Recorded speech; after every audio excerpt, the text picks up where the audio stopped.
Bonjour, c'est Paul-Emmanuel Njing, le stylo numérique, et je suis heureux de vous retrouver pour cette nouvelle vidéo. Alors aujourd'hui, j'aimerais qu'on parle d'une chose. Ce sont les formations dans les métiers du numérique. Ça fait un moment que je réalise qu'il y en a de plus en plus qui occupent ma timeline sur Facebook comme sur Twitter. Et je trouve qu'il est primordial qu'on en parle avant que les uns et les autres se lancent à corps et âme. Parce que c'est quelque chose d'assez critique. Nous sommes dans un environnement qui est très actif, qui est vraiment en ébullition ces temps-ci. Et encore depuis que le chef de l'État a parlé de l'économie numérique, ça va un peu dans tous les sens. Il y a des plus, il y a des moins. Mais je suis pas là pour juger. J'aimerais qu'on fasse un état des lieux et que les uns et les autres puissent être un peu plus équipés pour pouvoir prendre des décisions, notamment lorsqu'on parle des formations au métier, je ne vais pas dire lié au numérique, parce que c'est autre chose, mais je vais dire au métier typique du web. Alors, je vais parler de deux choses. Les formations en marketing digital, un terme très marketing, si je puis m'exprimer ainsi, et également les formations en blogging. Alors, je dois dire que c'est principalement à cause d'un élément comme celui-là, une formation en blogging que j'ai vu publié sur Internet, que je me permets de prendre cette position et que je fais cette vidéo. Alors, il y a des éléments que j'estime qu'il faut savoir, qu'il faut connaître avant de se lancer. Alors, première des choses, avant de vous lancer dans une quelconque formation, ça a même un caractère global, vous devez prendre un maximum d'informations sur le contenu de celle-ci. Et vous devez également avoir un minimum de connaissances sur ce que vous voulez vous-même déjà à ce niveau. Parce que avant de débourser un quelconque centime, il faudrait que vous ayez appréhendé un peu les bénéfices que vous tirerez d'une telle dépense et qu'après vous ne soyez pas frustré. J'en parle également parce qu'il ne faudrait pas que les formations qui pullulent sur Internet fassent perdre confiance à ceux qui veulent suivre des formations parce qu'ils veulent véritablement faire quelque chose de bien sur Internet. Je développe. Alors, parlons premièrement des formations en marketing digital. Ce que j'aimerais que vous sachiez et que je dis régulièrement lorsque je tiens des ateliers en inbound marketing, qui est, je le rappelle, la meilleure pratique de marketing sur Internet depuis plus de 10 ans déjà, c'est que le marketing traditionnel ne peut pas fonctionner ou ne peut pas s'appliquer à la toile parce que le pouvoir, la quantité d'informations dont dispose la cible est beaucoup plus importante sur Internet que dans le monde réel, le monde physique, si je peux m'exprimer ainsi. Alors, il faudrait déjà savoir si les formations qu'on vous propose en marketing digital ne sont pas simplement une transposition du marketing traditionnel à Internet. Il faudrait le savoir. Donc, vous devez vous renseigner, vous devez faire des recherches, faire de la lecture là-dessus avant de prendre votre décision parce que quand même, il faut voir. Je vois des formations dont on donne le coût d'accès à 100 000 francs, marketing digital. J'en ai vu une autre à 350 000 francs. C'est quand même pas donné. C'est quand même pas donné pour des formations qui qui ne vont pas durer 6 mois. Parce que 350 000 francs, 350 000 francs, vous allez trouver des formations ici. Formations professionnelles qui vont aller sur 6 mois, un semestre, qui vont aller sur une année académique entière en fonction de la formation. Donc, aller dépenser 350 000 francs pour une formation en marketing digital qui va durer quelques jours, ou peut-être une journée, ou alors c'est un risque qu'il faut véritablement prendre la peine d'évaluer avant de s'y engager. Alors, première des choses à évaluer, le contenu de la formation. Est-ce que la personne en face qui vous offre une formation en marketing digital est assez ouverte sur le contenu qu'elle propose? Est-ce que le contenu qu'on vous propose est assez... est-ce que vous y avez accès? Est-ce que on vous donne suffisamment de détails là-dessus? Et est-ce qu'on vous donne suffisamment de détails sur ce que ça vous rendra capable de faire? Parce que ce qu'il faut également savoir, c'est que l'Internet, ce n'est pas uniquement pédagogique, ce ne sont pas des formations qu'on va dire généralistes, ce sont des formations qui sont très pratiques. Ce sont des formations qui lorsque vous les faites, vous devez être capable d'implémenter des choses de façon très rapide. Alors, il est donc important de ne pas se leurrer. Si ce qu'on vous enseigne ne vous rend pas capable d'opérer une implémentation tout juste après, il faudrait remettre la formation en question. Alors, donc, le contenu, première des choses, avoir le maximum d'informations là-dessus. Deuxièmement, est-ce que l'institution, la personne qui offre la formation en question la met en pratique elle-même? C'est-à-dire, je vais prendre un cas, hein, l'un des cas qui me pousse à faire cette vidéo. J'ai vu une formation qui est offerte à 100 000 francs CFA en marketing digital par un cabinet, je crois. Et sur le mur du cabinet en question, il y avait beaucoup de questions. Le mur de l'événement sur Facebook, il y avait beaucoup de questions qui restaient sans réponse et qui sont restées sans réponse pendant un moment. Et quand bien même il y a eu des réponses, parce que j'ai pris la peine de suivre, de faire une petite enquête, il y avait une certaine opacité. Quand on demande les conditions de la formation, le lieu, etc., le contenu, ce n'était pas assez explicite. Lorsqu'on parle de formation en marketing digital, lorsqu'on parle de marketing digital, il est important qu'il y ait suffisamment de clarté, suffisamment de transparence. Il faut qu'on arrête un peu de mystifier la chose. Le net n'a rien de mystique. Je vais peut-être en vexer beaucoup, peut-être que j'en vexe même déjà beaucoup avec mon blog. On peut pas plaire à tout le monde, mais il faut qu'on arrête un peu de rendre la chose mystique. Ça n'a rien de mystique. Prenez la peine de faire suffisamment de recherche. Prenez la peine de vous documenter. Si vous voulez une formation rapide, soit, mais une fois que vous aurez dépensé votre argent, il faudra que vous assumiez la suite. Mais cette vidéo est faite pour vous donner des outils pour évaluer avant de vous lancer. Évaluer avant de vous lancer. Est-ce que la formation en question répond clairement à mon besoin? Est-ce que je connais même déjà ce dont j'ai véritablement besoin? Donc, l'institution en question doit pratiquer la chose. C'est-à-dire, il faut qu'il y ait, quand vous allez sur le site, je continue avec mon exemple, je suis allé sur le site de l'institution en question, je vais simplement dire, oh mon Dieu. Je crois que je vais m'arrêter là parce que vous ne pouvez pas dire que vous offrez une formation en marketing digital alors que vous-même vous ne le pratiquez pas pour votre propre institution. Troisième des choses, questionnez le formateur qui va offrir la formation. Quelles sont ses compétences dans le domaine? Est-ce que la personne ou les individus qui vont intervenir suivant tel ou tel domaine, tel ou tel aspect de la formation, on va vous dire ils ont tel ou tel diplôme. Mais tout ce qui a trait au digital, je vous le dis, ça se prouve, ça se voit. Lorsqu'on parle d'Internet, vous dites que vous êtes, par exemple, un spécialiste en, on va dire quoi, référencement. D'accord. Est-ce que vous avez un site web? C'est un minimum quand même. Vous pouvez pas me dire que vous êtes un acteur du numérique ou un acteur du web et vous n'avez pas de site web, ne serait-ce que pour votre propre activité.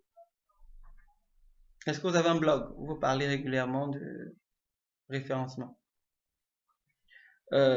Chacun a son avis, mais il est clair que vous ne pouvez pas dire que vous êtes un acteur du web, que vous formez des gens sur le web et que vous-même vous ne faites rien sur le web à part avoir un compte sur Facebook quand il est même actif. Éventuellement, compte sur LinkedIn, ça, il faudra encore. C'est peut-être un peu poussé de demander à quelqu'un d'avoir un compte sur LinkedIn, mais c'est quand même extraordinaire, hein. Vous ne pouvez pas. Donc, bref, on va arrêter avec les frais. Évaluer le contenu. Est-ce que l'information est suffisamment transparente? Est-ce que l'institution qui offre la formation la pratique? Est-ce que les individus qui vont vous former pratiquent sur ce qu'ils vont vous former? Maintenant, je vais parler de la formation en blogging. C'est certainement cette formation-là, précisément, qui me titille le plus. Alors, je vais vous mettre le snapshot là-dessus. Mais la formation a été offerte par un site qui est apparemment populaire, qu'on appelle les marches d'Élodie. Alors, les marches d'Élodie, c'est quoi? Les marches d'Élodie, c'est un blog sur lequel vous allez avoir des informations sur les lieux de plaisance. Je pense que je fais bien le tour. On va parler des restaurants, on va parler des salles de spectacle, on va parler de shopping, on va parler de... ce n'est pas ma tasse de thé, mais ce n'est pas pour autant que je vais avoir des propos biaisés à ce propos. Non, permet à la redondance. Alors, les marches d'Élodie offrent une formation en blogging à 25 000 francs. La formation devrait se dérouler sur quelques heures. Et d'après ce que je vois, je vous partage, voilà le snapshot.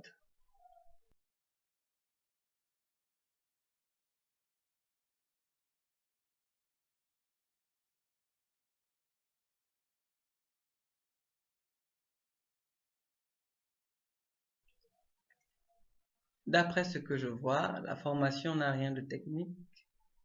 Elle est plus pédagogique qu'autre chose. Comment est-ce que je vais comprendre ça? Pour moi qui ai peut-être besoin d'une formation en blogging, on me dit qu'il n'y a pas d'aspect technique lié à la création d'un blog. C'est plus pédagogique. Les marches d'Élodie n'écrivent pas sur le blogging. Les marches d'Élodie offrent une formation en blogging qui n'a rien de technique et qui va coûter 25 000 francs CFA.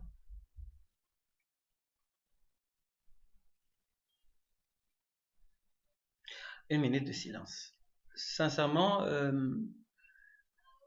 j'ai pris la peine et je prends encore la peine aujourd'hui de partager un peu la chose avec certains blogueurs.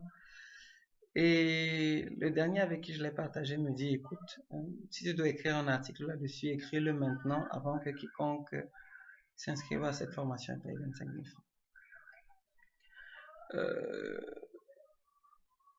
Excusez-moi, mais tu ne peux pas dire que tu offres une formation dans quelque chose sur lequel tu n'écris, à propos duquel tu n'écris pas, à propos duquel tu n'as jamais donné d'éléments de façon technique.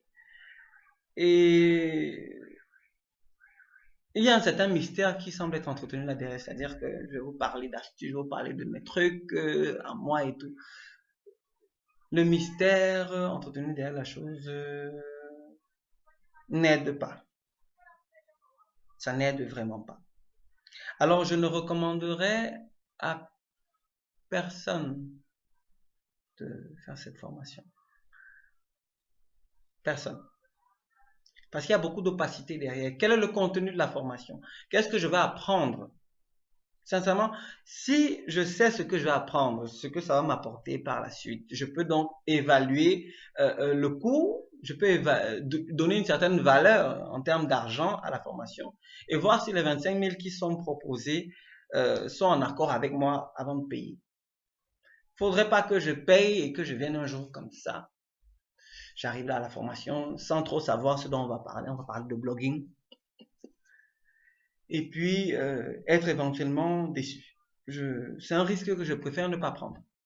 Je dois me munir en plus d'un stylo, un bloc-notes et d'un laptop. Sérieusement.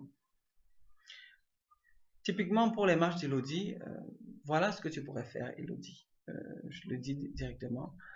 Tu pourrais faire un catalogue, c'est-à-dire un e-book ou un e-mag, avec les différents lieux que tu as à visiter, avec les différentes offres et tout. Ça fera un e-book formidable pour quiconque aimerait par exemple venir dans la ville de Douala, si c'est beaucoup plus à Douala ou à Limbu, en fait, peu importe la ville, là, tu fais un petit catalogue avec tous les lieux que tu as visités, avec les prix actuels que tu essaierais d'actualiser effectivement en fonction des dates et tout. Ce serait très intéressant comme e-book et ça pourrait, pourquoi pas être vendu. Tu pourrais même faire une édition, pas seulement e-book, mais une édition physique là, qui se vendrait bien, je trouve. Tu as un blog qui a une certaine notoriété, d'après ce que je vois, et qui est intéressant en termes de contenu pour ceux qui aiment ce genre de choses. Pourquoi ne pas faire ça? Alors, pour les mauvaises langues qui vont se dire, ah écoute, ils veulent couper l'herbe sous les pieds, chacun pense ce qu'il veut, mais j'estime être resté assez équilibré dans mes propos. Donc, voilà. Donc voilà en gros. Pour la formation en blogging offerte par les matchs d'Elodie, je dis non. Pourquoi? Parce que j'ai besoin de plus de clarté. Ensuite, à chacun de faire son choix. Donc voilà, c'était le pic du stylo numérique aujourd'hui. J'espère que j'en ai piqué un peu, j'en ai piqué certains, peut-être au vif, et que je vous ai donné des éléments pour évaluer un peu les formations avant de vous y lancer. Une formation qui a trait au métier du web doit faire preuve, peu importe l'outil de formation, il faut un minimum de transparence dans ce qui est offert.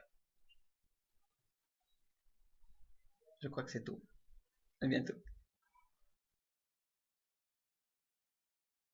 Alors, pour ajouter un peu de l'eau au moulin en concernant la formation en blogging, si vous avez besoin de certains éléments, il faudrait qu'on vous parle éventuellement pas éventuellement, il faudrait qu'on vous parle des CMS, ce qu'on appelle Content Management Systems, qui sont des systèmes de gestion de contenu. Ah, c'est la traduction littérale. En fait, ce sont des plateformes sur lesquelles vous pouvez faire vos sites internet et vos blogs. Le plus populaire c'est WordPress, hein. On a également, en termes de blogging, c'est WordPress le plus populaire. Moi, j'utilise Jimdo. Vous allez avoir Blogger, vous allez avoir beaucoup d'éléments. En fait, pour que quelqu'un vous parle d'une formation blogging, il faudrait qu'il y ait, quand vous parle de ces CMS-là, qu'il y ait des comparatifs. On compare un peu ces CMS, même de façon pas très poussée, mais au moins pour que vous voyez, vous voyez lequel vous correspondrait le plus, parce que chacun est à l'aise en fonction de... Tout le monde n'est pas à l'aise sur le même CMS. Il y en a qui sont... WordPress est peut-être très populaire, mais moi, par exemple, j'utilise Jimdo. J'ai utilisé WordPress pendant des années. Aujourd'hui, j'utilise Jimdo.